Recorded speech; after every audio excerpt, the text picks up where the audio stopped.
台专家察觉解放军态度已变，厉声警告拜登，两岸统一意味着美霸权结束。敬请关注本期节目，了解详情。近4天来，解放军已派出149架军机在台海巡航，尤其第一天直接创下了单日出航56次的新高，估计是察觉到了现在解放军对台态度已变。台军事专家苏子元厉声警告拜登称，两岸统一就意味着美国霸权的结束，美国应该敦促解放军停止武力施压台湾，不然后果美国承受不了。也不知道是不是受到了所谓的警告，在解放军的巡航强度一次比一次大了以后，美国的国务院发言人普莱斯在一场外交发布会上正告解放军停止军事行为，并且希望在外交和经济方面也不要压力强迫台湾。与过去单纯的使用敦促二字相比，普莱斯这次显然强化了措辞，显示出美方的迫切性。除此以外，普莱斯还表示，美国现在十分关切解放军在台海周边空域所开展的军事活动，认为这是在破坏稳定，给美军造成了可能误判的危险，并损害区域和平与稳定。从普莱斯的发言中，我们可以得知，尽管口气重了不少，但实际上说的东西还是老生常谈，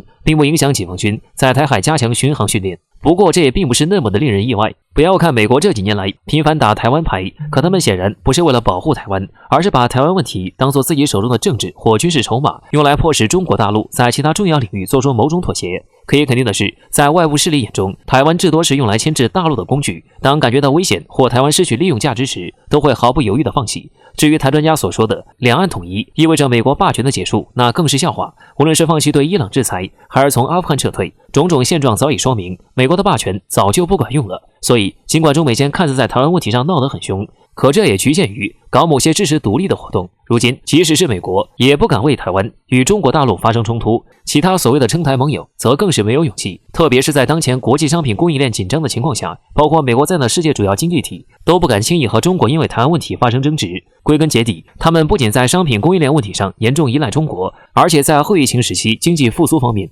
更离不开中国这一动力引擎的帮助。简而言之，台当局只是中美间用来博弈的一颗棋子，一旦利用价值丧失，就会被毫不犹豫地抛弃。所以台当局一直强调自己的重要性，又怕被美国抛弃。从台媒的曝光中，我们也能看出，当局领导人也是准备了多条逃跑路线和逃跑计划，为跑路做准备。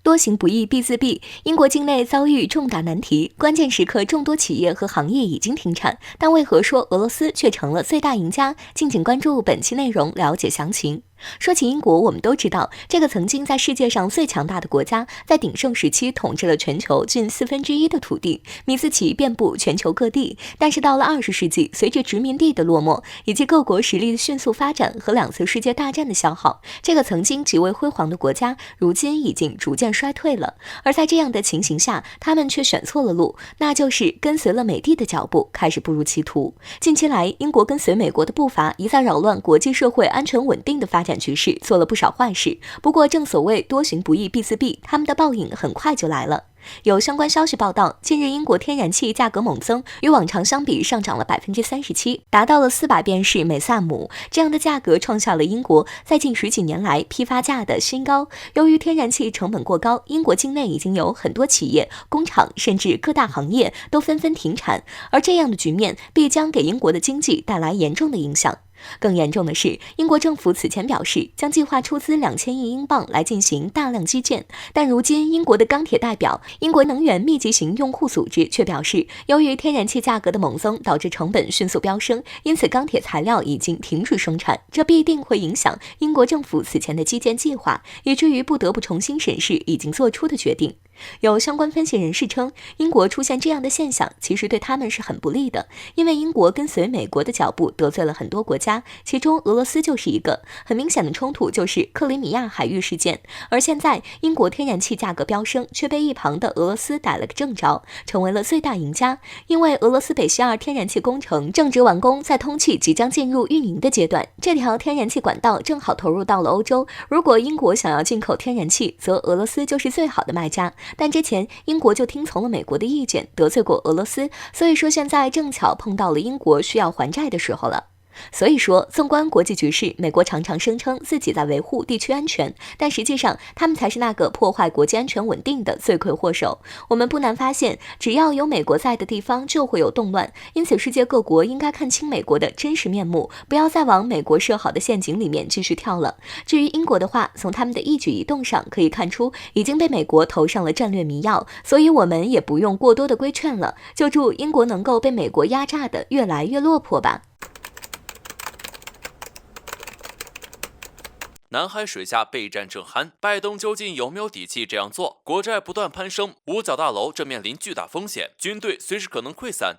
敬请关注本节目，了解详情。近日，美国核潜艇在南海水域撞到不明物体的消息，引发了国内外的广泛关注。号称美国海军中最强的康涅狄格号核潜艇，竟然也会发生这种意外，这着实令人十分诧异和意外。而从另一个角度来看，这次碰撞事故或许只是冰山一角，南海水下正在风起云涌。分析人士指出，不能将这次的事件看成是一个独立的偶然事件，这是美国在大国对抗背景下加紧印太部署所发生的一个必然事件。我们都清楚，美潜艇在印太地区扮演的是对华对抗的急先锋，除了潜艇之外，美军的各个对敌利器都相继的部署到这里。比如在海军上，美军加紧对印太军事基地的部署，其从在一天内将2艘主力战舰派遣到横须贺港口进行长期部署。也正是因为这样，美军第7舰队在印太地区部署的驱逐舰数量就达到了11艘，这绝不是一个小数目。另外，在空军部署上，美军的主力战机纷纷部署到印太地区。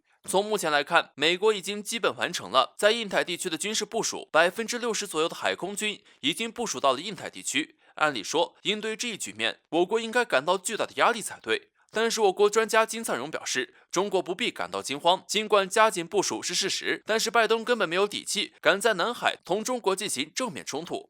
一方面，现如今中国的实力已经今非昔比，美国小动作虽然多，但正如金灿荣专家所说的那样，基本的态势我们都能防住。另外，更为重要的，美国的底气正在慢慢流失。最近一段时间，美国国债总量不断创新高，而这一大幅增长背后暗藏着巨大的风险，一旦出现违约，后果将十分严重。美国财政部长耶伦表示，美国国债不断接近美国国会设定的上限，如果再不采取措施，后果将不堪设想。与此同时，美国债台高筑也对美军产生了巨大的影响。美国国防部奥斯汀表示，美军无法按时发饷，因为美国拖欠的债务削弱了美国国家安全所依赖的经济实力，这也就是五角大楼面临的巨大风险。所以说，别看美军动作多，但是他们根本没有底气同中国正面硬刚。